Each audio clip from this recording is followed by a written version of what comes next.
ஆத்ம வணக்கம் அன்புலி ஆத்ம வணக்கம். இன்றைக்கு உங்களுக்கு ஒரு நிமிட தியானம் என்ற ஒரு டெக்னிக்கை சொல்லித் தரப்போகிறேன். இதை பயன்படுத்தி செஞ்சு வாழ்க்கையில் சந்தோஷமும் வெற்றியும் அடைவதற்காக இறைவனை வேண்டுகிறேன். இது கேட்பதற்கு சுலபமாக தெரியும், ஆனால் அற்புத சக்தி வாய்ந்த ஒரு தியானம் இது. இதை பெரும்பாலும் குரு செவி வழியாக சொல்வது. இருந்தாலும் நான் இதை உங்களுக்கு பொதுவெளியில் இந்த ஒரு விஷயத்தை மட்டும் சொல்லலான்னு நினச்சி உங்களுக்கு சொல்லித்தர போகிறேன். இதை பயன்படுத்தி உங்கள் அனுபவங்கள் கிடைத்ததும் அதை மற்றவங்களுக்கு நீங்கள் சொல்லுவீங்கன்றதுக்காக தான் இதை சொல்கிறேன். இந்த ஒரு நிமிட தியானம் வேலை பளு மிக்கவர்கள், அக்கௌண்ட்ஸ் பார்க்குறவங்க, அதான் மூளையால் வேலை செய்யக்கூடியவர்கள், கோடிங் எழுதுகிறவங்க, சாஃப்ட்வேரில் இருக்கவங்க, இவங்கெல்லாம் கொஞ்சம் வேலை காரணமாக சோர்வு தட்டும். அந்த சமயத்தில் நீங்கள் ஒரு 60 நொடிகள் விலகி ஒரு நிமிடம்தான் இருந்து இந்த பயிற்சியை நீங்கள் பண்ணிங்கன்னா சட்டென்று மனம் ரிலாக்ஸ் ஆகி மறுபடியும் அடுத்த வேலைக்கு நீங்கள் கண்டினியூ பண்ணலாம். ஸோ இது உங்களுக்கு அந்த மாதிரி ஒரு அற்புதமான ஒரு அமைதியையும் ஃப்ரெஷ்னஸையும் தரக்கூடிய ஒரு தியானம் இது.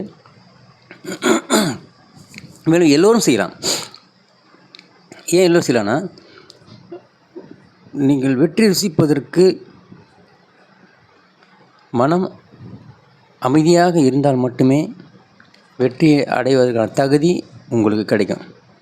அந்த அமைதியை நீங்கள் சதா பேசிக்கொண்டிருக்கிற மனதை ஒரு நிமிடத்திற்கு அமைதிப்படுத்துறீங்க. அதனுடைய பலன் மிகப்பெரியது. ஆனால் அதே இந்த காலத்தில் 20 நிமிடம் செய்ய சொன்னால் செய்ய மாட்டீங்க. 20 நிமிடம் செய்தால் மிகவும் அதிகம். ஆனால் ஒரு நிமிடம் செய்து நீங்கள் அதை ருசித்து விட்டீர்களானால் அந்த பலனை நீங்கள் இந்த 20 நிமிடம் செய்ய முடியும். ஆனால் ஒரு நிமிடமே போதும். ஏன்னா நீங்கள் தினமும் ஒரு நிமிஷம், இது எந்த நேரத்திலும் எந்த காலத்திலும் இடம் பொருள் எங்கேயுமே எங்கே வேணால் செய்யுங்க. பஸ்ஸில் போகும்போது செய்யுங்க, காரில் போகும்போது செய்யுங்க, ரிலாக்ஸ் எங்கேயோ உட்காந்துட்ருக்கீங்க, அப்படி இருந்தால் அப்படி உட்காந்த மாதிரி அந்த பயிற்சி பண்ணலாம். அதனால் உங்களுக்கு சட்டுன்னு அந்த அடிக்கடி அமைதிக்கு போயிட்டே இருக்கீங்கன்னா உங்களை நோக்கி வரும் நல்லவைகள் அத்தனையும் சீக்கிரத்தில் உங்களை அடையும். ஏன்னா அதை தடுக்கிறதே சதா பேசுகிற மனசால் தான் உங்களுக்கு நல்லது வர்றது தடுக்குது. இதை நல்லா புரிஞ்சுக்கணும். அதனால் இந்த அமைதிப்படுத்துறதுக்கான ஒரு டெக்னிக் தான் இந்த ஒரு நிமிட தியானம். ஓகேவா? இந்த தியானம் தமிழ் எழுத்துக்கள், உயிர் எழுத்துக்கள், மெய் எழுத்துக்கள் இருக்கு இல்லையா? அது மெய் எழுத்துக்களில் முக்கியமான ஒரு எழுத்து இருக்குது. நிறைய எழுத்துக்கள் இருக்குது. தமிழை பொறுத்த வரைக்கும் நிறைய விஷயங்கள் இருக்குது. தமிழ் எழுத்துக்களை பற்றி நிறைய இது இருக்குது. அதை நீங்கள் பின்னாளில் அது பெரிய அறிஞர்கள்லாம் இருக்காங்க. என்னுடைய குருநாதர் அதை பற்றி நிறைய பேசுவார்.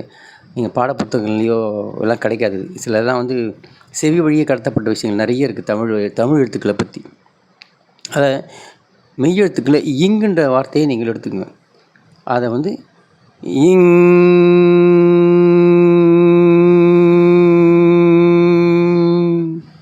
அவ்வளோதான்.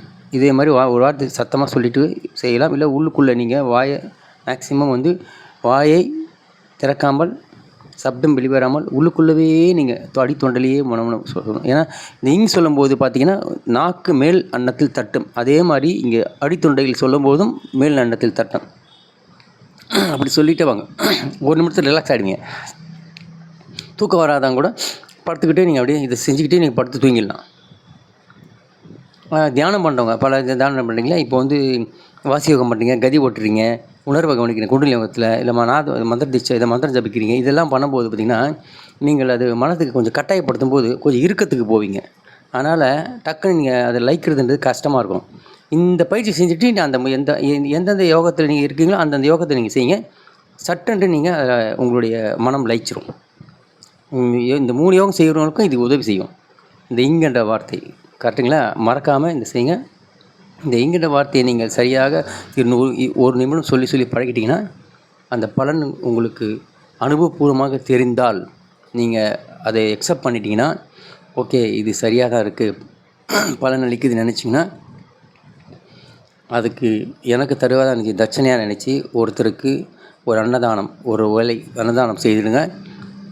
இல்லை என்றால் முடியலை என்றால் ஒரு 10 ரூபா பிஸ்கட் வாங்கி, ஒரு 5 ரூபா பிஸ்கட் வாங்கி நாய்க்கு போடுங்க. ஓகேங்களா? அதன் பிறகு நீங்கள் உங்கள் வாழ்க்கையில் மாற்றங்கள் ஏற்படுவதை நீங்கள் கண்கூடாக பார்ப்பீங்க. ரொம்ப அற்புதமான தியானம் இது. செஞ்சு பார்த்துட்டு இங்கே கமெண்ட்ஸ் போடுங்க. ஆத்ம வணக்கம்.